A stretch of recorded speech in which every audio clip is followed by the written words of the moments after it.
Good morning दोस्तों, आज मैं बी फार्मा के फर्स्ट सेम से पोसोलॉजी लेकर के आई हूँ। पोसोलॉजी दो वर्डों से मिल करके बना है, पोसो प्लस लोगोस। पोसो का मीन्स क्या होता है हाउ मच, और लोगोस का मीन्स क्या होता है साइंस।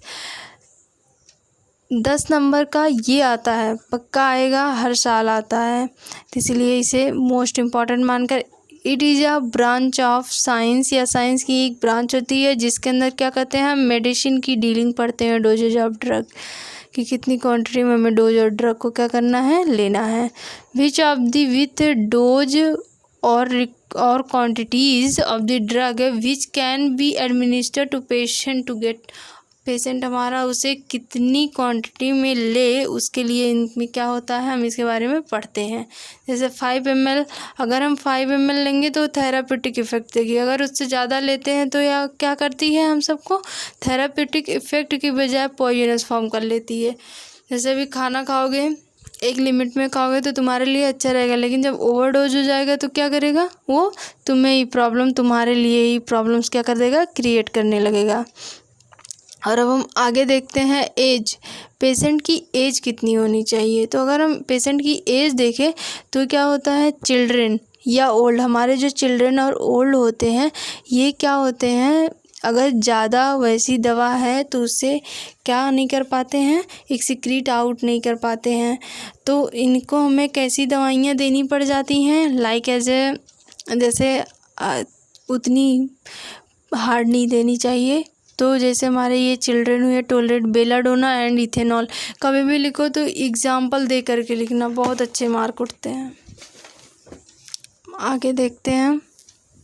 और जो हमारे एल्डर होते हैं वो मोर सेंसिटिव होते हैं, इन्हें कन्फ्यूजन, हाइपरटोनिक ऐसी चीज़ें होने लगती हैं। और सेक्स, अगर हम देखें मेल और फीमेल में, तो जो फीमेल होती हैं इन्हें हमें बारबिटूरेट, मार्फिन ऐसी चीज़ें नहीं देनी चाहिए, क्योंकि सिडेशन भी ये कॉज करती हैं। और जो मेंस्ट्रुअल साइकिल और प्रेगनेंसी और लैक्टेशन के दौरान इन्हें हमें कभी भी नहीं देना चाहिए, क्योंकि अगर प्रेगनेंसी है तो प्लेसेंटा बैरियर को पार कर बेबी को प्रॉब्लम क्रिएट करवाएंगे, और अगर लैक्टेशन हो रहा है तब भी, और अगर मेंस्ट्रुएशन साइकिल चल रही है तब भी, तो इसीलिए हमें ऐसी दवाइयाँ नहीं इन्हें देनी चाहिए।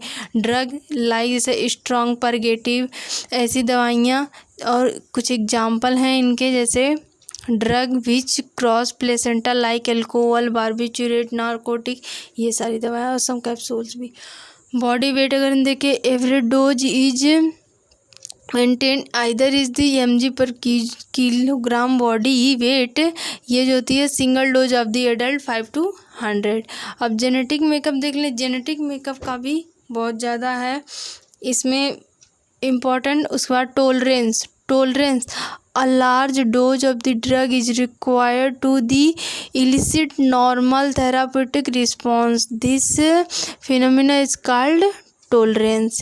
Smoker can tolerate nicotine. अब अगर हम देखें हमारे जो स्मोकर्स होते हैं इन्हें अगर हम ना दें टाइम पर स्मोक करने के लिए तो ये पगला सा जाते हैं। वैसे ठीक इसी प्रकार अल्कोहल जो पीने वाले होते हैं ये भी अल्कोहल को ही क्या करते हैं, टॉलरेट करते हैं। रूट ऑफ एडमिनिस्ट्रेशन, तुम आईबी ले रहे हो, इंट्रावेनस ले रहे हो, आईएम ले रहे हो, इंट्रामस्कुलर ले रहे हो, या ओरल ले रहे हो मतलब मुंह से, या टॉपिकल ले रहे हो उसको भी।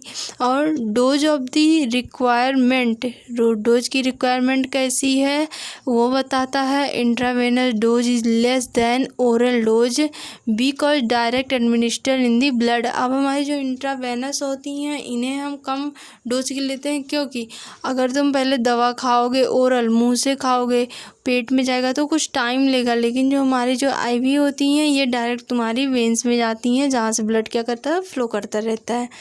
तो अब हम आगे देखते हैं। टाइम ऑफ एडमिनिस्ट्रेशन, टाइम भी मेन होता है, क्योंकि देखो जब हम डॉक्टर के यहाँ दवा लेने जाते हैं तो बताते हैं सुबह खाना, शाम खाना, ऐसे से वो दवा देता था।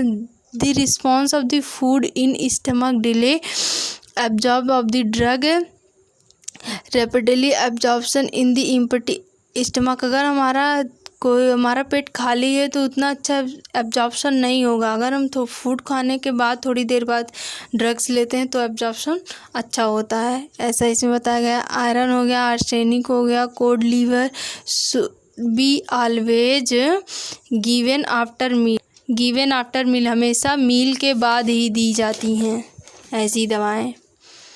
अब देख लेते हैं हम accumulation, drug which are slowly excreted may build high concentration in the body produce toxic symptoms. अगर ऐसी दवाएं जो हमारी स्लोली एक्सक्रीट आउट होती हैं वो उनके हाईली कंसनट्रेशन तो ये क्या करती हैं, टॉक्सिक इफेक्ट प्रोड्यूस करती हैं। सिनर्जिज्म में आ जाते हैं हम। सिनर्जिज्म जो होता है इसमें व्हेन 2 और मोर ड्रग यूज इन कॉम्बिनेशन, अगर हम 2 दवा को मिक्स करके लेते हैं तो दियर एक्शन इज इंक्रीज कर देते हैं एक्शन को। Phenomena is called synergism.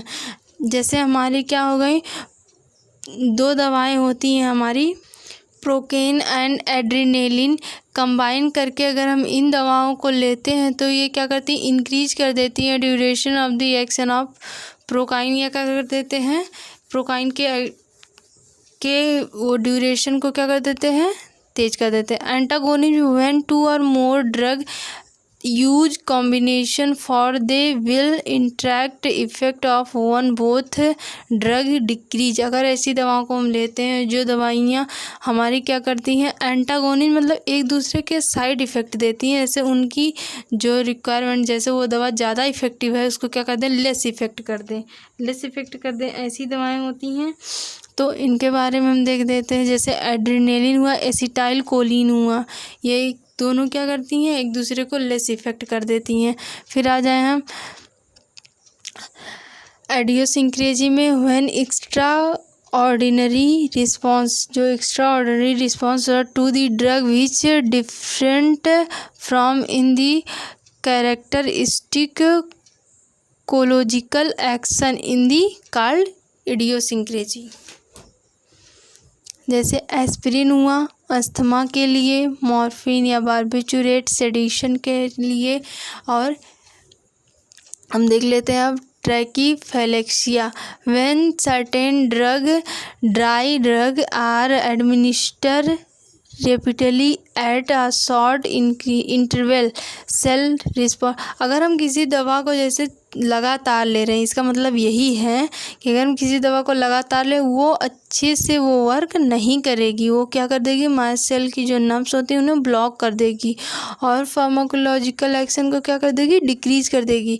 इसीलिए दवाइयों को एक सही टाइम पर ही हमें क्या करना चाहिए, लेना चाहिए। एक्यूट टॉलरेंस, अगर हम एक्यूट टॉलरेंस देखें, ये क्या, इफेड्रिन और हमारी अस्थमा के लिए एस्पिरिन में भी produce very less response due to tachyphylaxis. अब हम देखते हैं इसमें ये जो हैं फार्मूले, ये बहुत ज़्यादा इम्पॉर्टेंट है क्योंकि इन्हें ही लिखने से हमें नंबर जो होते हैं हमारे इंक्रीज हो जाते हैं। जैसे हमारा पहला यंग फार्मूला है डोज ऑफ चाइल्ड। अगर हम 1 से 2 साल के बच्चों के लिए देखें तो डोज ऑफ चाइल्ड एज और age year plus 12 into adult dose. Second देते हैं, ये क्या हमारा फ्राइड फार्मूला, ये क्या करता है, infant up to 2 year old, dose of child age month 150 into adult dose. अब हम देखते हैं WI डीलिंग फार्मूला जो होता है children 100 to 20 year, dose of the child age जो होता है उसका अगर हम देखें तो dose of child equal to age upon 20 into adult dose. Cowling formula अगर हम देखें dose of the child age plus 1 year upon 24 into adult dose. Body weight का फार्मूला अगर देखें हम, इसे हम क्लोरिस फार्मूला के नाम से भी जानते हैं, dose of the child weight kg/70 into adult dose. Thank you class.